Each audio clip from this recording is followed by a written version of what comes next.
ॐ हरिः ॐ श्रीगुरुभ्यो नमः। हरिः ॐ।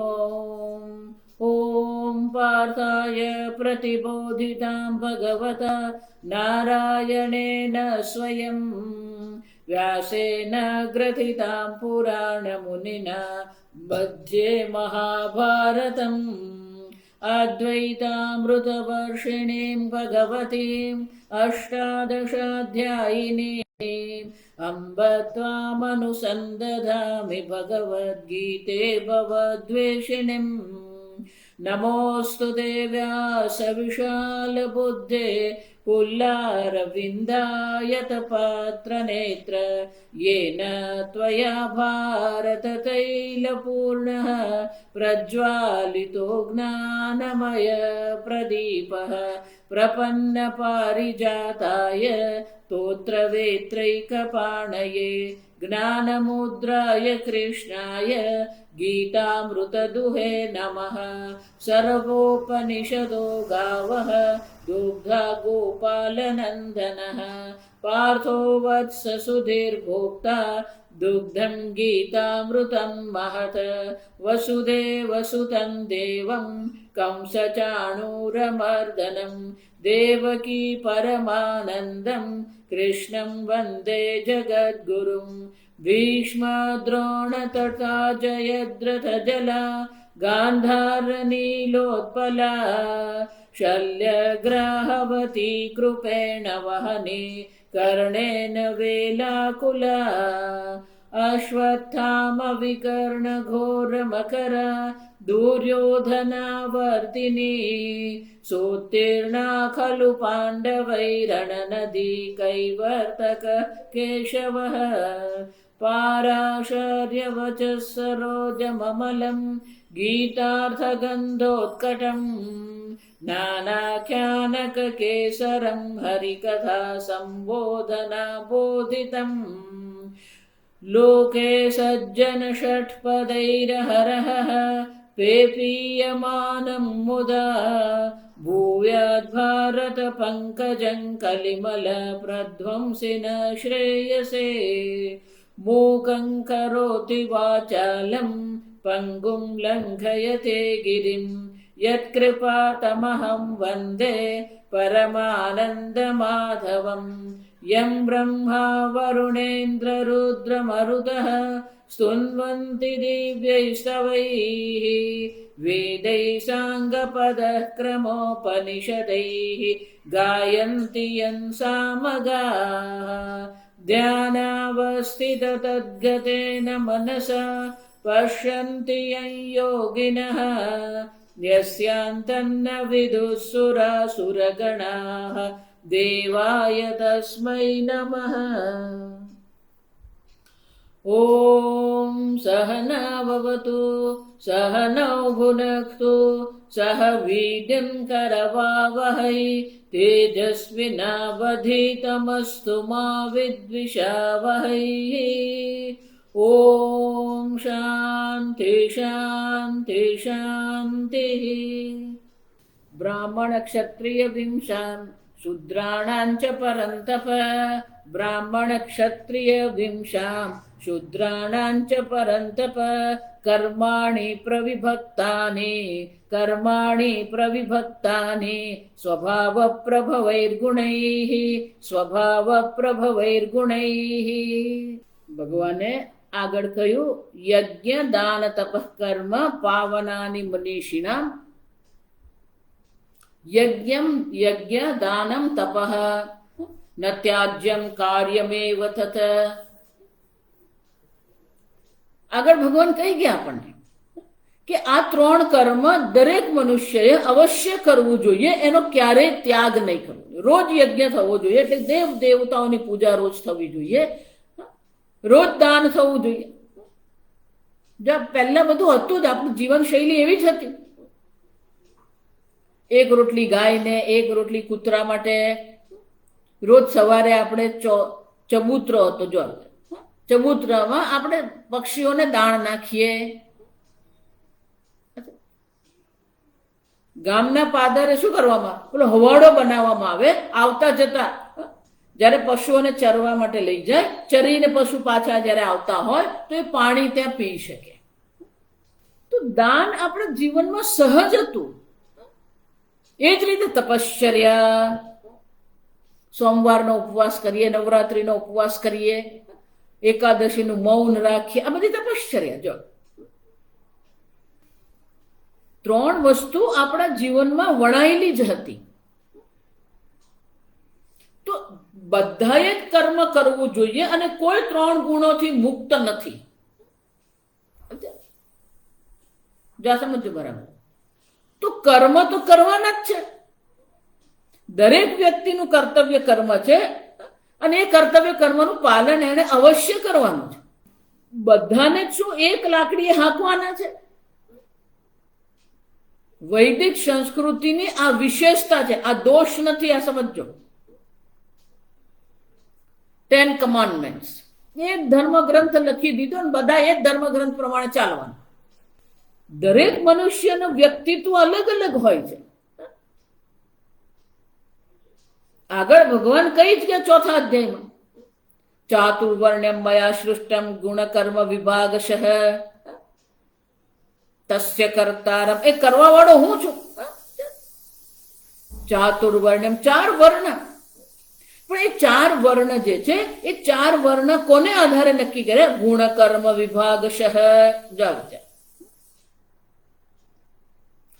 સત્વ, રજ અને તમો ગુણને આધારે અને કર્મને આધારે આ 4 વિભાગ છે. તો ગુણને આધારે એટલે શું?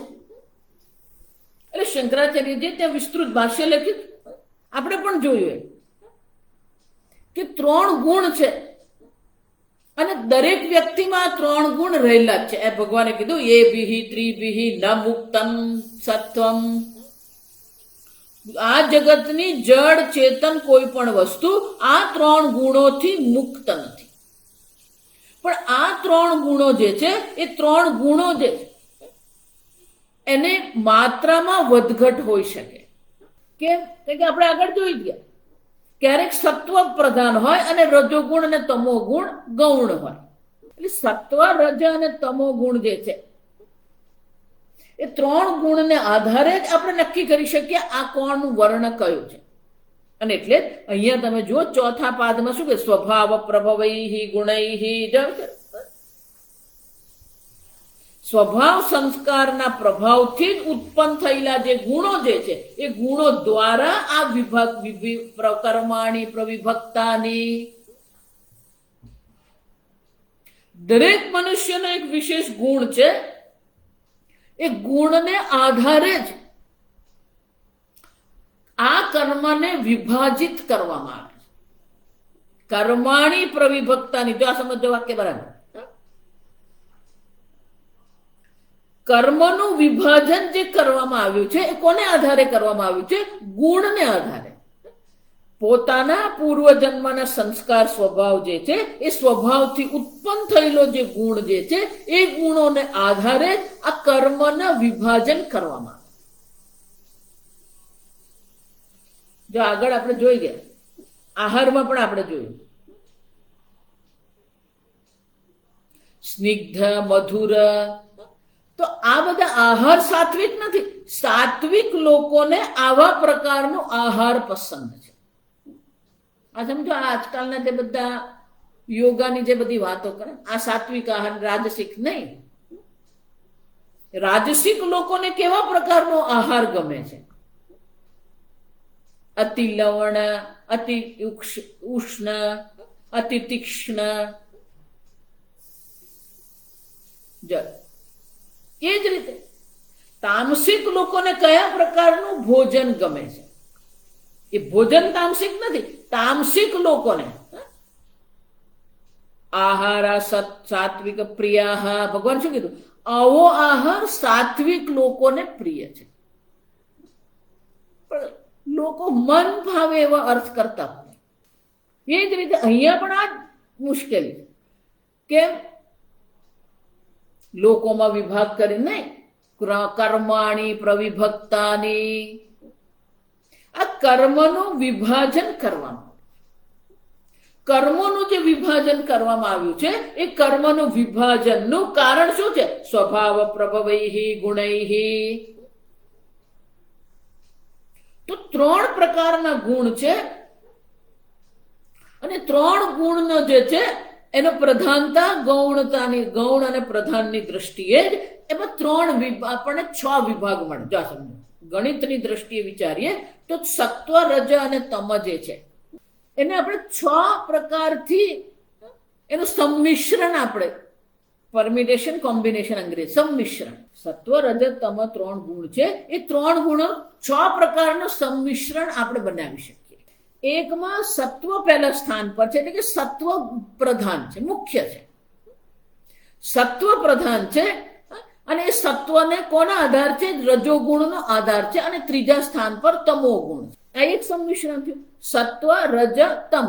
પેલું બીજું સંમિશ્રણ છે, સત્વ પ્રધાન છે પણ બીજા સ્થાન પર તમો ગુણ છે, ત્રીજા સ્થાન પર રજોગુણ છે. આ બીજી સંભાવના. એ જ રીતે રજોગુણ મુખ્ય છે તો સત્વગુણ બીજા સ્થાન પર છે અને ત્રીજા સ્થાન પર તમો ગુણ. રજોગુણ મુખ્ય છે, તમો ગુણ બીજા સ્થાન પર છે, રજોગુણ ત્રીજા સ્થાન પર. એ જ રીતે તમો ગુણ પ્રધાન છે, સત્વગુણ બીજા સ્થાને છે, રજોગુણ ત્રીજા સ્થાન. તમો ગુણ મુખ્ય છે, રજોગુણ બીજા સ્થાને છે, સત્વગુણ ત્રીજા સ્થાન. સત્વ, રજ, તમ.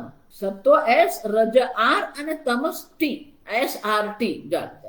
SRT સત્વ, રજ અને તમો જે સંમિશ્રણ, 6 સંમિશ્રણ છે. પણ અહીંયા તો એવું કે છે કે આ સંમિશ્રણથી 4 વિભાગ છે. ચાતુર્વર્ણમયા સૃષ્ટમ. જો તો કે 4 શું કામ? 6 પ્રકારના સંમિશ્રણ છે તો 6 પ્રકારના લોકો હોવા જોઈએ ને. તો ગણિતની દ્રષ્ટિએ 6 સંમિશ્રણ છે પણ વાસ્તવિકતાની દ્રષ્ટિએ 6 સંભવ નથી. અગ્નિમ પીબતી સહ અગ્નિમ પીબતી. તે અગ્નિ પીએ છે. વ્યાકરણની દ્રષ્ટિએ આ વાક્યનો કોઈ દોષ નથી, પણ વાસ્તવિકતાની દ્રષ્ટિએ શું છે? કોઈ અગ્નિ પી શકે નહીં. એટલે અસંભવ કહેવાય નહીં, એ સંભવ નથી. વ્યાકરણની દ્રષ્ટિએ ભલે એ શુદ્ધ વાક્ય છે પણ વ્યવહારિક દ્રષ્ટિએ વિચારીએ તો એ સંભવ નથી. જલમ પીબતી કહી શકીએ આપણે, દુગ્ધમ પીબતી આપણે કહી શકીએ, ફલે રસમ પીબતી કહી શકીએ, અગ્નિ પીબતી આપણે નહીં કહી શકીએ કારણ કે વ્યવહારિક નથી. એ જ રીતે સત્વ, રજ, તમ જે છે એ તેને 6 સંમિશ્રણ હોવા છતાં પણ જ્યારે આપણે એનું વિશ્લેષણ કરીએ તો સત્વગુણ એટલે શું છે? જ્યાં જ્ઞાન છે, પ્રસન્નતા છે, તેજસ્વીતા છે, સુખ છે. રજોગુણ એટલે કે જ્યાં લોભ છે, પ્રવૃત્તિ છે, મહત્વાકાંક્ષા છે. તમો ગુણ એટલે શું છે?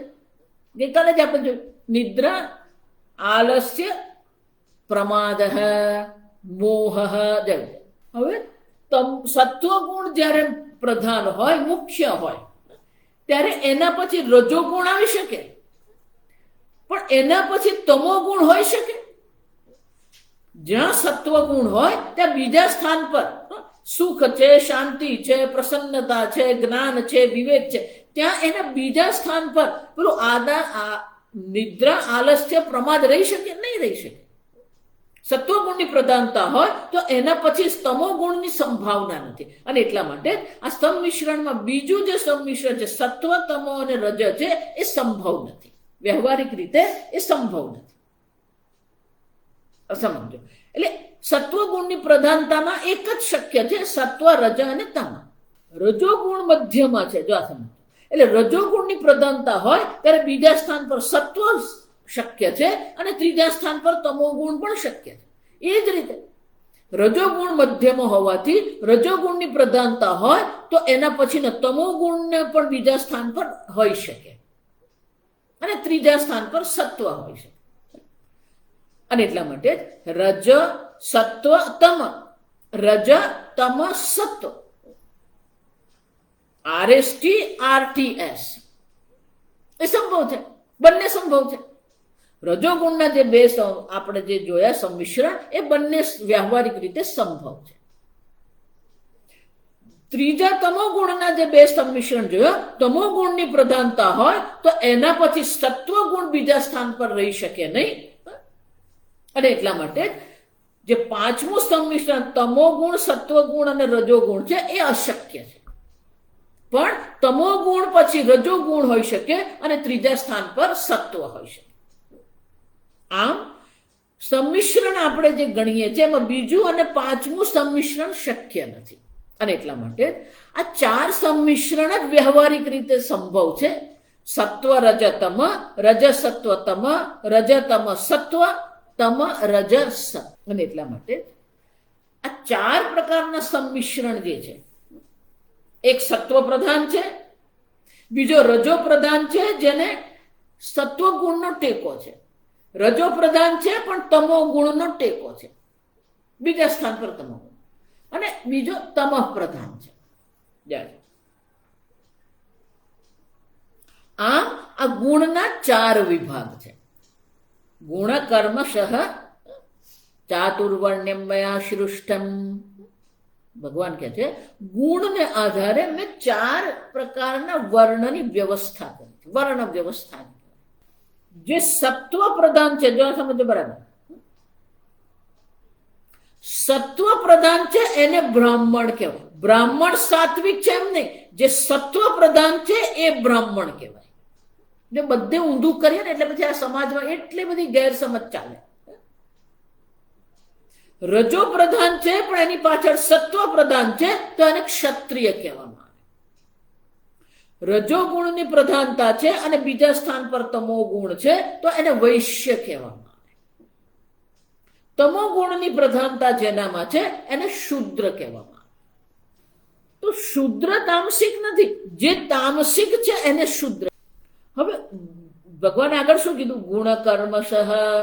ગુણ અને કર્મને આધારે મેં ચાર વર્ણની વ્યવસ્થા કરી છે. તો ગુણ તો આપણે ત્યાં જોયું, સત્વ પ્રધાન છે, રજોગુણ પ્રધાનની સાથે સત્વ છે, રજોગુણની પ્રધાન સાથે તમો ગુણ છે, અને તમો પ્રધાન, તમઃ પ્રધાન છે. પણ એના કર્મ શું, ભગવાને ત્યાં ચર્ચા નહીં કરી. ગુણ કર્મશઃ કીધું પણ કર્મની ચર્ચા ક્યાં નથી. અહીંયા 18મા અધ્યાયમાં 41મા શ્લોકથી ભગવાન 3 શ્લોકમાં આપણને કર્મ દર્શાવે કે બ્રાહ્મણના કર્મ કયા હોઈ શકે. જે સત્વ પ્રધાન છે એના જીવનમાં કયા પ્રકારના કર્મ છે. આમ કર્માણી પ્રવિભક્તાની બ્રાહ્મણાનામ ક્ષત્રિયાણામ વિષાણામ શૂદ્રાણામ ચ દવિચર. બ્રાહ્મણોના કર્મ, ક્ષત્રિયના કર્મ, વૈશ્યના કર્મ અને શૂદ્રના કર્મ, આ પ્રકારે કર્મોના વિભાજન કરવામાં આવે છે. આમ આપણે કોઈને શૂદ્ર નથી કહેતા. જે તમો ગુણ પ્રધાન છે એ શૂદ્ર છે, અને એ શૂદ્રએ કયા પ્રકારના કર્મ કરવા જોઈએ, અથવા તો એ કયા પ્રકારના કર્મ કરી શકે. અને એટલા માટે ભગવાન અહીંયા કહી રહ્યા છે બ્રાહ્મણ ક્ષત્રિય વિંશામ શૂદ્રાણામ ચ પરંતપ. બ્રાહ્મણ, ક્ષત્રિય અને વૈશ્ય અને શૂદ્ર કર્માણી પ્રવિભક્તાની સ્વભાવ પ્રભવૈ ગુણૈ. સ્વભાવથી ઉત્પન્ન થયેલા જે ગુણો છે એ ગુણોને આધારે આ ચાર પ્રકારના કર્મોનું વિભાજન કરવામાં આવે છે. તો કર્મનું વિભાજન કર, સમાજનું વિભાજન ક્યાંય નથી લખ્યું. એટલે શંકરાચાર્યજી ભાષ્યમાં સમજાવે બ્રાહ્મણાહ ચ ક્ષત્રિયાહ ચ વિંશઃ ચ બ્રાહ્મણ ક્ષત્રિય વિંશ તેષાં બ્રાહ્મણ ક્ષત્રિય વિંશામ શૂદ્રાણામ ચ શૂદ્રાણામ અસમાસકરણમ એક જાતિત્વે સતી વેદ અનધિકારાત. શૂદ્ર જે છે આ ત્રણને ભેગા રાખ્યા, અને પેલો શૂદ્રને અલગ કેમ કરવા? અસમાસકરણમ, એને સમાસમાં સાથે કેમ નહીં લઈ લીધું? શંકરાચાર્યજી કહે છે એટલા માટે કે શૂદ્ર જે છે એ તમો ગુણ પ્રધાન હોવાને કારણે એને વેદમાં અધિકાર નથી. તમોગુણ પ્રધાન જેનું વ્યક્તિત્વ છે એને વેદમાં કે વેદ કર્મમાં કોઈ અધિકાર નથી. પ્રકર્માણી પ્રવિભક્તાની ઇતર ઇતર વિભાગેને વ્યવસ્થાપિતાની જબ ઇતર ઇતર એટલે કે પ્રત્યેકને બ્રાહ્મણ ક્ષત્રિય વૈશ્ય અને શૂદ્ર જે છે આ બધાના ઇતર પરસ્પર વિભાગ કરીને એમના કર્મનો વિભાગ કરી આપ્યો. શંકરાચાર્યજી કહે છે કે કયા કારણથી, કોને આધારે, કયા કારણથી અથવા તો કોને આધારે તમે આ વિભાગ કર્યા? સ્વભાવ પ્રભવૈ ગુણૈ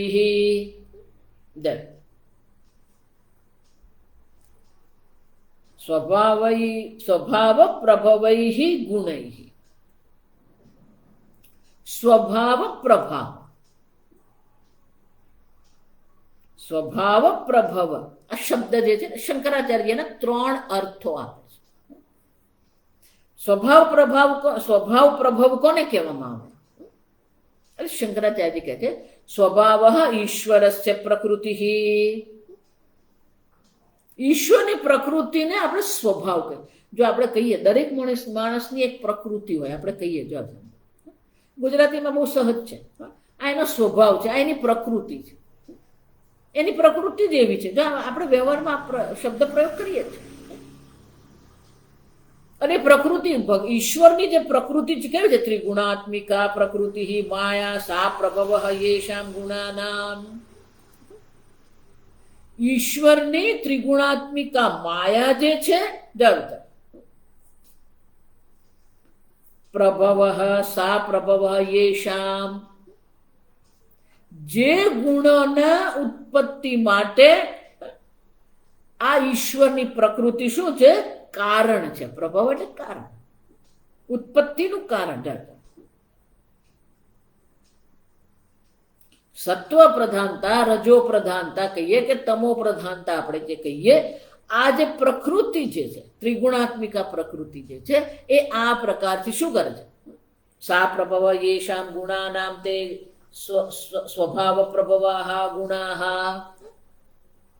આ ગુણ જેને આપણે કહીએ છીએ એ ગુણ ઉત્પન્ન ક્યાંથી થયા? પ્રકૃતિથી જ. આ ત્રિગુણાત્મિકા પ્રકૃતિથી જ આ 3 ગુણોની ઉત્પત્તિ થઈ. જા સમજ તે પ્રભવાહ તૈઃ સમાધિની કર્માણી પ્રવિભક્તાની બ્રાહ્મણાદીનામ. એ સ્વભાવથી ઉત્પન્ન થયેલા જે ગુણો છે એને આધારે જ આ કર્મનું વિભાજન કરવામાં આવ્યું છે. સમાધિની કર્માણી પ્રવિભક્તાની બ્રાહ્મણાદીનામ. બ્રાહ્મણ માટે શમઃ દમઃ જળ આગળ આવશે બધું. શમઃ દમઃ તપઃ શૌચમ ક્ષાંતિ આર્જવમ.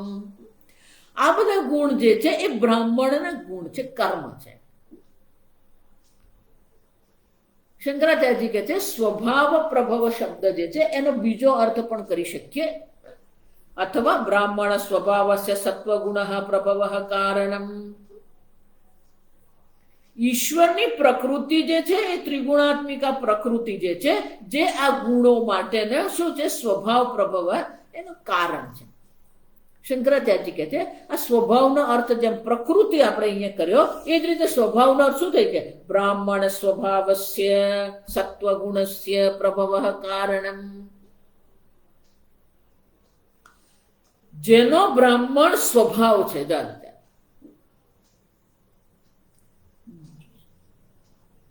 તો કે બ્રાહ્મણ સ્વભાવ જે છે એને માટે કારણ કોણ છે? પ્રભવ કારણ. સત્વગુણ. બ્રાહ્મણના સ્વભાવ માટેનું જે કારણ છે એ સત્વગુણ છે. એ જ રીતે ક્ષત્રિયનો સ્વભાવ જે છે એને માટે કારણ શું છે? સત્વ ઉપસર્જનમ રજઃ પ્રભવ. સત્વ ઉપસર્જન એટલે કે સત્વ દ્વારા જે આશ્રિત જે રજોગુણ છે, રજોગુણની પ્રધાનતા છે, પણ એને પછી બીજા સ્થાને કોણ છે? ઉપસર્જન એટલે કે બીજા સ્થાન પર જે છે એ સત્વગુણ છે. આમ સત્વગુણ આશ્રિત રજોગુણ પ્રધાનતા. એ કોણ છે? ક્ષત્રિય સ્વભાવસ્ય સત્વ ઉપસર્જનમ રજઃ પ્રભવઃ. ક્ષત્રિયના સ્વભાવ માટે રજોગુણની પ્રધાનતાથી સત્વગુણને આશ્રિત રજોગુણની પ્રધાનતા જે છે એ ક્ષત્રિય સ્વભાવ માટે કારણ છે. તો કે વૈશ્ય સ્વભાવ માટે કારણ શું છે? તમ ઉપસર્જનમ રજઃ પ્રભવઃ. જે રજોગુણની પ્રધાનતા છે, પણ એ રજોગુણ કોને આશ્રિત છે? એને આશ્રિત બીજા સ્થાને પેલું તમો ગુણ છે. અને એટલે શું કહે છે? તમ ઉપસર્જનમ રજઃ. તો વૈશ્યનો સ્વભાવ જે છે એ રજોગુણ જે છે, રજોગુણને તમોગુણનો આશ્રય છે, અને ત્રીજા સ્થાન પર સત્વગુણ છે. એ શું છે? વૈશ્યના સ્વભાવ માટેનું કારણ છે. સ્વભાવ પ્રભવ એટલે કે સ્વભાવ માટેનું કારણ. શુદ્ર સ્વભાવસ્ય રજ ઉપસર્જનમ તમઃ પ્રભવઃ. શુદ્ર સ્વભાવની કારણ શું છે? તમો ગુણની પ્રધાનતા છે, જેને રજોગુણનો ટેકો છે, આશ્રય છે. આ જોઈ ગયા આપણે. આમ બ્રાહ્મણ સ્વભાવ માટે સત્વની પ્રધાનતા કારણ છે. ક્ષત્રિય માટે રજોગુણની પ્રધાનતાની સાથે સત્વ છે. વૈશ્ય સ્વભાવ માટે રજોગુણની પ્રધાનતાની સાથે તમો ગુણ છે. અને શુદ્ર સ્વભાવ માટે કારણ કોણ છે? તમો ગુણ છે.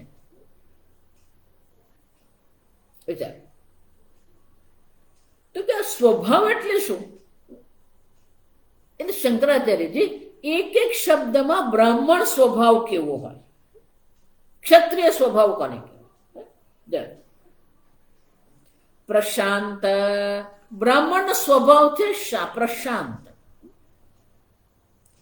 સત્વની પ્રધાનતા હોય ત્યાં શાંતિ હોય, સુખ હોય, પ્રસન્નતા. અને એટલે શંકરાચાર્ય કહે છે જ્યાં પ્રશાંતિ છે, જેનું વ્યક્તિત્વ અત્યંત પ્રસન્ન છે અને પ્રશાંત છે. જો આ ઘણા બ્રાહ્મણો આપણે પૂજા માટે બોલાવીએ ને,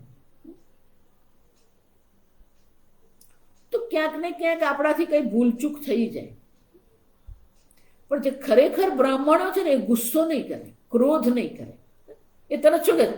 વાંધો નહીં, આમ છે ને, તમે આમ કરી દો. એટલું શાંતિથી એ બધું સંભાળતો. આપણે ઊંચા નીચા થઈ જઈએ, પણ એ શાંતિથી ત્યાં બેઠો હોય. એ બ્રાહ્મણ જે છે શાંતિથી ત્યાં બેસીને શું કરે છે? આ બધી યજ્ઞની તૈયારી કરે. પ્રશાંતિ. એટલું જ નહીં, ક્ષત્રિય સ્વભાવ કોને કહેવાય? ઐશ્વર્ય. સર્વનું શાસન કરવું, સંચાલન કરવું એ ક્ષત્રિયનો સ્વભાવ, ઐશ્વર્ય. ઈહ. ઈહ એટલે ઈચ્છા. વિશેષ પ્રકારની ઈચ્છાથી જ જે કર્મ કરી રહ્યો છે એ વૈશ્ય છે. ઈચ્છાની પ્રધાનતા છે. મૂઢતા. આ તમો ગુણ પ્રધાન જે શુદ્ર છે એનો સ્વભાવ છે.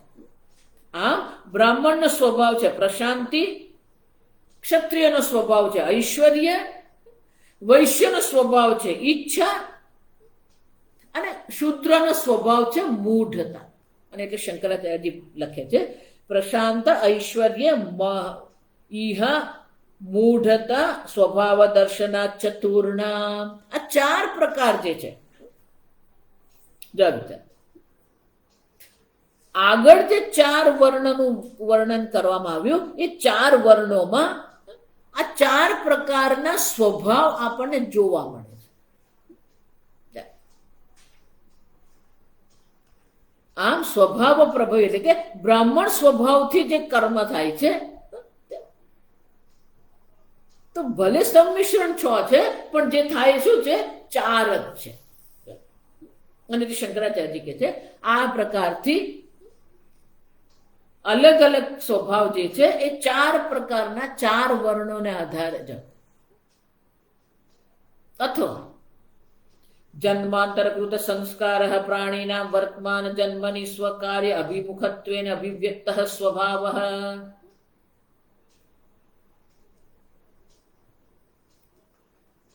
સ્વભાવ કોને કેમ? બ્રાહ્મણનો સ્વભાવ તમે કહ્યું, અથવા તો ઈશ્વરની પ્રકૃતિનો સ્વભાવ તમે કહ્યું. પણ ખરેખર મનુષ્યનો જે સ્વભાવ છે, સ્વભાવ શું છે? શંકરાચાર્યજી કહે છે જન્માંતર કૃત સંસ્કાર. જન્માંતર, પૂર્વ જન્મમાં અનેક પ્રકારના કર્મ કરવામાં આવ્યા છે, અનેક પ્રકારના ભોગ કરવામાં આવ્યા છે, અને એને કારણે કૃત સંસ્કાર, મનમાં અનેક પ્રકારના સંસ્કાર પડેલા જ છે. આપણે અનેક પ્રકારની યોનિઓમાં ભટકી આવ્યા છે, એટલે દરેક યોનિના કંઈક ને કંઈક સંસ્કાર આપણામાં છે જ. એટલા માટે કે છે જન્માંતરકૃત સંસ્કાર પ્રાણીના વર્તમાન જન્મની. પૂર્વ જન્મમાં જે કર્મ કરવામાં આવ્યા હતા એ કર્મના સંસ્કારને કારણે પ્રાણીના વર્તમાન જન્મની સ્વકાર્ય અભિમુખત્વેન અભિવ્યક્ત. દરેક મનુષ્યનો પોતાનો એક સ્વભાવ છે. જો એટલા 10 કમાન્ડમેન્ટ આપણે ત્યાં નહીં ચાલે. તમારો સત્વગુણની પ્રધાનતા છે કે રજોગુણની પ્રધાનતા છે કે તમોગુણની પ્રધાનતા છે, આપણે સ્વયં જ જોવું પડે. અને ગઈકાલે મેં કીધું એમ કે તમો ગુણ પર વિજય મેળવવો હોય તો રજોગુણ એકમાત્ર ઉપાય છે. તમે જો એમ માનતા હોય કે હું સાત્વિક કર્મ કરીને તમો ગુણ પર વિજય મેળવું, એ શક્ય જ નથી.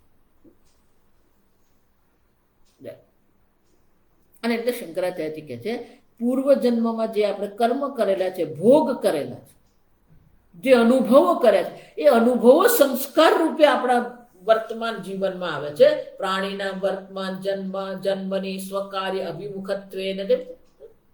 આ જે સ્વભાવ, જે ગુણ જે છે, સંસ્કાર જે છે, શું થાય છે? સ્વકાર્ય. વર્તમાન જન્મમાં એ પોતાના કાર્યને આધારે એ અભિવ્યક્ત જે થાય છે એને સ્વભાવ કહેવાય. પૂર્વ જન્મના જે સંસ્કાર જે છે એ વર્તમાન જન્મમાં જે અભિવ્યક્ત થાય છે એને સ્વભાવ કહેવાય. સહ પ્રભવ યેષામ સ્વભાવઃ સહ પ્રભવઃ યેષામ ગુણાનામ તે સ્વભાવ પ્રભવાઃ ગુણાઃ.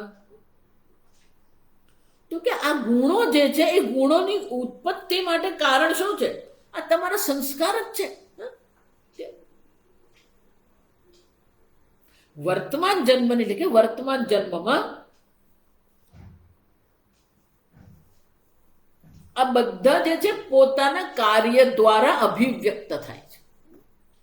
આગળ મેં કહ્યું સત્વ ગુણ છે એ પ્રશાંતિ રૂપે, સુખ રૂપે, પ્રસન્નતા રૂપે, નિર્મલતા રૂપે એ અભિવ્યક્ત થાય જ છે. એ જ રીતે રજોગુણ જે છે, રજોગુણની પ્રધાનતાથી જે ક્ષત્રિય જે છે, એ ક્ષત્રિય જે છે શું થાય છે? સ્વકાર્ય અભિમુખત્વેન અભિવ્યક્ત સ્વભાવ. રજોગુણ બધું આપણે 3 ગુણોની આ ચર્ચા બધી આપણે 14 અધ્યાયમાં કરી જ ગયા છે. તો રજોગુણ જે છે એ રજોગુણને કારણે શું થશે? રજોગુણને અનુરૂપ જ કર્મની અભિવ્યક્તિ થવાની. સ્વકાર્ય અભિમુખત્વને અભિવ્યક્ત.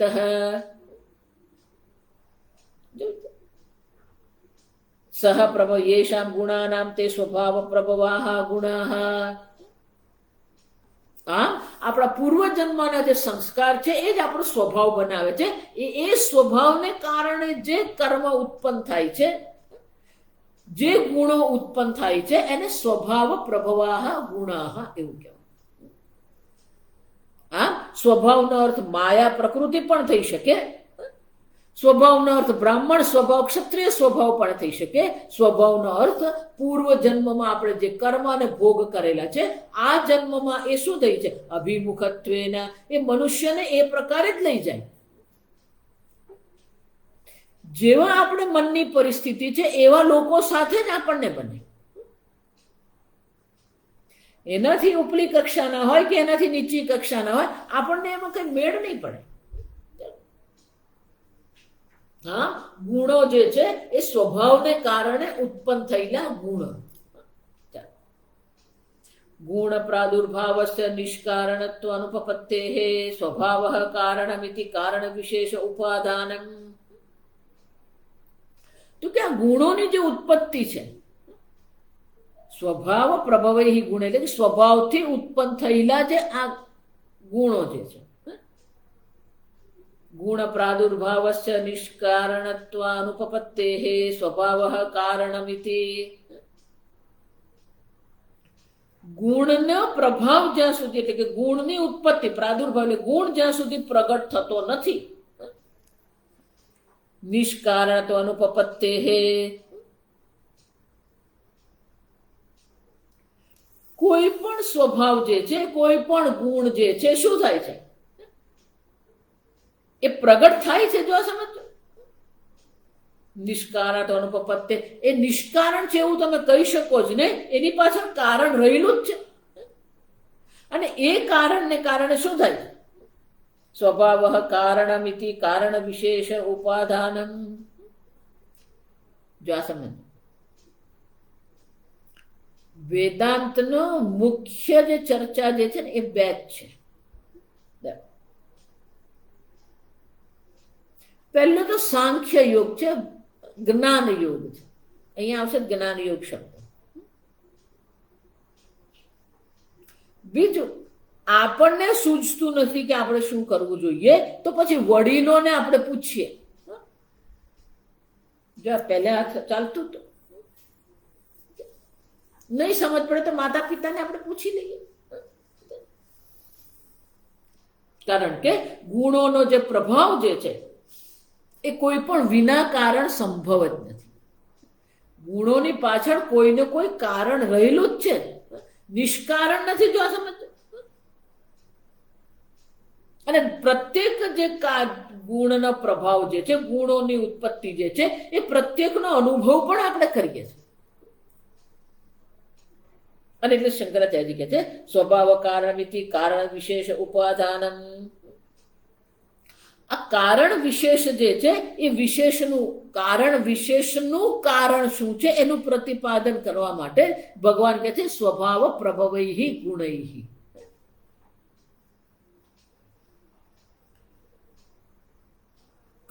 કર્માણિ પ્રવિભક્તાની એવં સ્વભાવ પ્રભવૈ પ્રકૃતિ પ્રભવૈ સત્વરજ તમોભિ ગુણૈ સ્વકાર્ય અનુરૂપેણ સમાધિની કર્માણિ પ્રવિભક્તાની.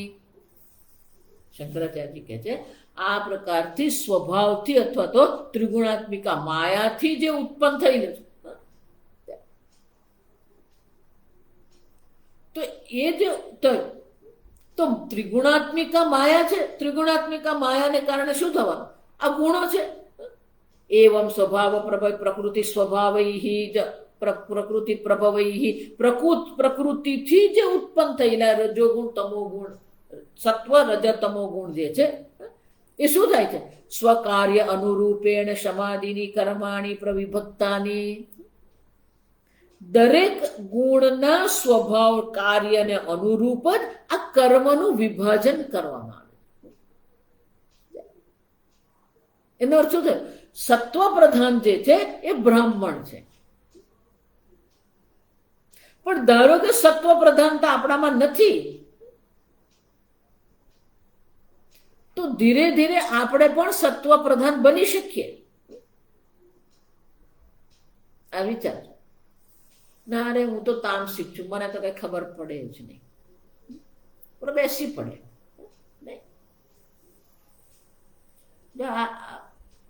લોકોને આશ્રમમાં જવાનો બહુ શોખ, પણ ત્યાં ગયા પછી પણ ત્યાં જે પ્રકારની પ્રવૃત્તિ ચાલે છે એ પ્રવૃત્તિ પ્રમાણે તમે જીવન જીવી શકો ખરા? કેમ? સ્વભાવ પ્રભવૈ ગુણૈ. તમારા સ્વભાવથી ઉત્પન્ન થયેલા જે ગુણો છે એ તમને ક્યાંક ને ક્યાંક તો નડવાના છે. કોઈક ને કોઈક રીતે તો શું થવાનું? ખટપટ થવાની જ. બે વાસણ હોય તો વાસણ અથડાવાના જ અવાજ થવાનો જ છે. એમ આ ગુણોથી ઉત્પન્ન તો થયા સ્વકાર્ય અનુરૂપેણ સમાધિની કર્માણી પ્રવિભક્તાની. તો સત્વ ગુણ છે, રજોગુણ છે, તમો ગુણ છે, એને કારણે એ પોતાના કાર્ય શું થાય છે? અભિવ્યક્ત થવાના જ છે. તમો ગુણની પ્રધાનતા છે, તો એના સ્વકાર્ય જે છે સ્વકાર્યને અનુરૂપ એની ઉત્પન્ન થવાના જ છે.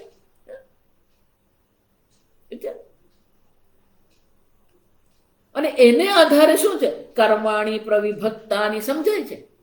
આ 3 ગુણોના સંમિશ્રણથી જે 4 પ્રકારના સ્વભાવ ઉત્પન્ન થયા છે, એ સ્વભાવ જે ઉત્પન્ન થયા એ સ્વભાવને આધારે આ કર્મનું વિભાજન કરવામાં આવે.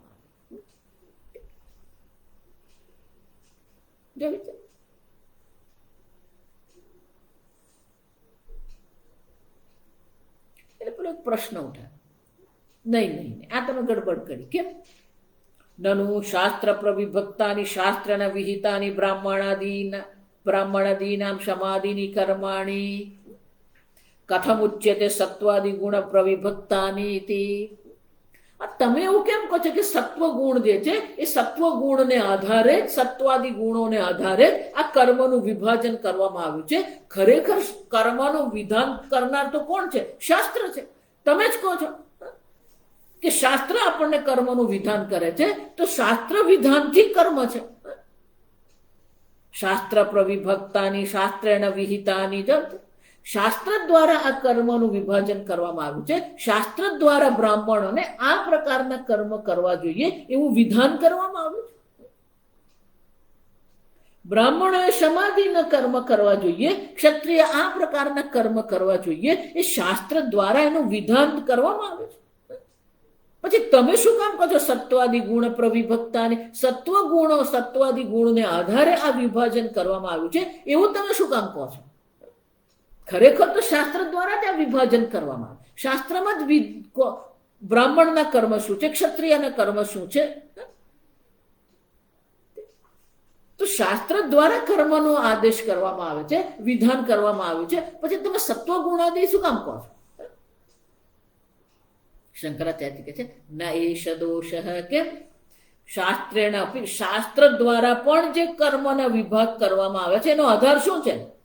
શાસ્ત્રે અપી બ્રાહ્મણાદીનામ સત્વગુણ વિશેષ અપેક્ષયા એવ સમાધિની કર્માણી પ્રવિભક્તાની. શાસ્ત્ર દ્વારા પણ જે કર્મનું વિભાજન કરવામાં આવ્યું છે એને માટે પણ આધાર તો કોનો લેવામાં આવ્યો છે? સત્વાદી ગુણ વિશેષ અપેક્ષયા. સત્વાદી ગુણની જે વિશેષતા જે છે એ વિશેષતાની અપેક્ષાએ જ શાસ્ત્ર પણ આ 4 પ્રકારથી કર્મના વિભાગ કરે છે. આમ શાસ્ત્ર દ્વારા વિભાગ કરવામાં આવ્યો એમ તમે કહો કે શાસ્ત્ર દ્વારા સત્વ ગુણાદિને અપેક્ષાએ આ કર્મનો વિભાગ કરવામાં આવ્યો, બંને એક જ છે. ન ગુણ અનપેક્ષયા એવ, ગુણની અપેક્ષા વિના શાસ્ત્ર ક્યારેય કોઈ કર્મનું વિભાજન નહીં કરે.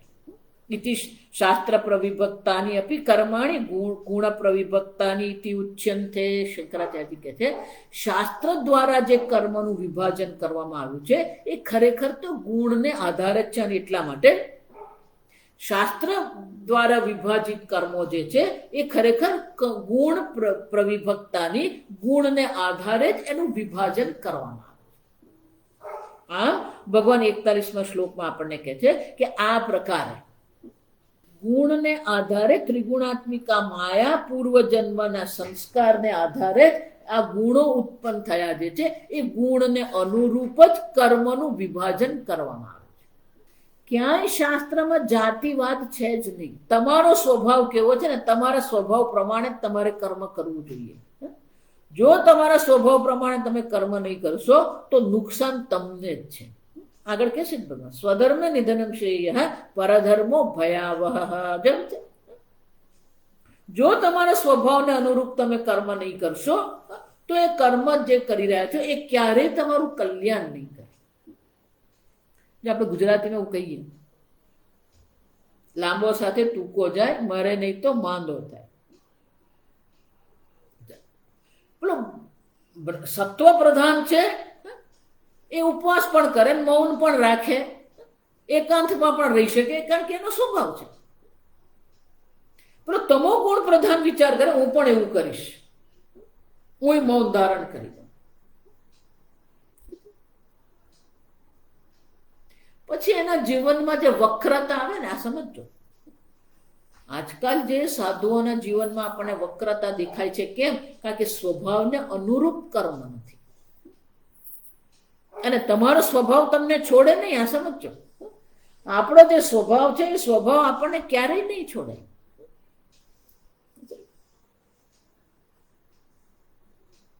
પછી એ જ વક્ર રૂપે શું થવાનું? એ સ્વભાવ વક્ર રૂપે જ ચાલવાનું.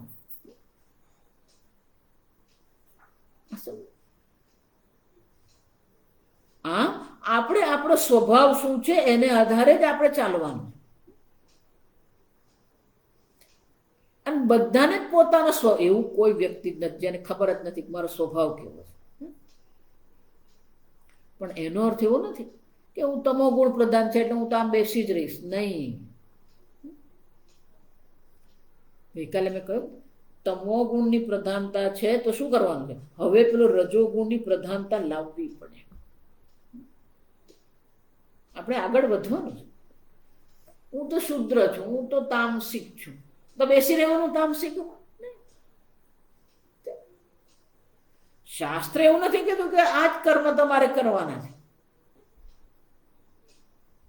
પણ તમારા સ્વભાવને અનુરૂપ જો તમે કર્મ કરશો તો અવશ્ય આંતરિક રીતે તમારી ઉન્નતિ અવશ્ય થશે. કેમ? કે સ્વભાવને અનુરૂપ આપણે કર્મ કરીશું તો આંતરિક સંઘર્ષ નહીં રહેશે. પણ આપણો સ્વભાવ કંઈક બીજો છે અને પછી આપણે કંઈક બીજા પ્રકારનું કર્મ કરીશું તો સતત આપણે આંતરિક સંઘર્ષમાં રહીએ.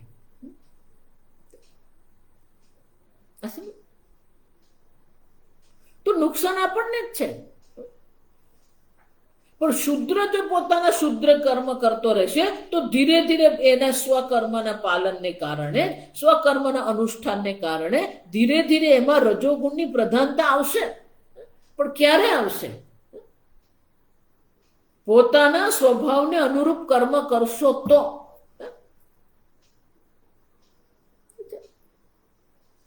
અને એટલા માટે આપણે એવું કહીએ છીએ શાસ્ત્રેણ પ્રવિભક્તાની, શાસ્ત્ર દ્વારા આનું વિધાન કરવામાં આવ્યું છે એવું આપણે એટલા માટે કહીએ છીએ કે એ કહીને આપણને કહેવામાં આવે કે આ પ્રકારે જ તમારે કર્મ કરવાના છે, અન્ય પ્રકારે તમારે કર્મ કરવાની જરૂર નથી. તમારા સ્વભાવ પ્રમાણે તમે નક્કી કરો. જો એટલે મેં આરંભમાં મેં તમને કહી દીધું કે આપણા શાસ્ત્રમાં એક લાકડીથી આપણે બધાને હાંકતા નથી. કોઈ 10 કમાન્ડમેન્ટ્સ નથી. આ સમજો. તમારો સ્વભાવ કેવો છે, કયા ગુણની પ્રધાનતા છે, એને અનુરૂપ તમારે કર્મ કરવાનું. એને અનુરૂપ કર્મ કરશો તો તમારું કલ્યાણ અવશ્ય થશે. આગળ ભગવાન કહે છે સ્વે સ્વે કર્મણી અભિરત. દરેક વ્યક્તિ જ્યારે પોતપોતાના કર્તવ્ય કર્મનું પાલન કરે છે તો એને અવશ્ય એનું કલ્યાણ થાય છે. પણ આપણો સ્વભાવ જેવો છે એના કરતા કંઈક બીજી જ રીતે જો આપણે કર્મ કરતા રહીશું તો આપણું કલ્યાણ ક્યારેય થતું. આમ ભગવાન સ્પષ્ટ રૂપથી કહે છે અહીંયા કોઈ જાતિવાદ નથી. દરેક વ્યક્તિના પોતાના પૂર્વજન્મના સંસ્કારને અનુરૂપ જે સ્વભાવ છે એ સ્વભાવને અનુરૂપ જ આ ગુણ ઉત્પન્ન થાય છે. અને એ ગુણો જે છે એ ગુણોને આધારે જ આ કર્મોનું વિભાજન કરવામાં આવે. આવતીકાલે આપણે આ વિભાજન છે એ જોઈશું 42મા શ્લોકથી. ઓમ સ્વસ્તિ પ્રજાભ્યઃ પરિપાલયન્તામ ન્યાયેન માર્ગેણ મહિમ મહિષાઃ ગોબ્રાહ્મણેભ્યઃ શુભમસ્તુ નિત્યં લોકા સમસ્તા સુખિનો ભવન્તુ કાલે વર્ષતુ પર્જન્યઃ પૃથ્વી સસ્યશાલિની દેશોऽયં ક્ષોભરહિતઃ બ્રાહ્મણા સन्तુ નિર્ભયાઃ. ઓમ સર્વેષાં સ્વસ્તિર્ભવતુ, સર્વેષાં શાંતિર્ભવતુ, સર્વેષાં પૂર્ણં ભવતુ, સર્વેષાં મંગલં ભવતુ, સર્વે ભવन्तુ સુખિનઃ, સર્વે સन्तુ નિરામયાઃ, સર્વે ભદ્રાણિ પશ્યन्तુ, મા કશ્ચિદ દુઃખભાગ ભવેત. અસતો મા સદ્ગમય, તમસો મા જ્યોતિર્ગમય, મૃત્યોર્મા અમૃતંગમય. ઓમ પૂર્ણમદ पूर्णमदः पूर्णमिदं पूर्णात् पूर्णमुदच्यते पूर्णस्य पूर्णमादाय पूर्णमेवावशिष्यते। ॐ शान्ति शान्ति शान्तिः। हरिः ॐ श्रीगुरुभ्यो नमः। हरिः ॐ।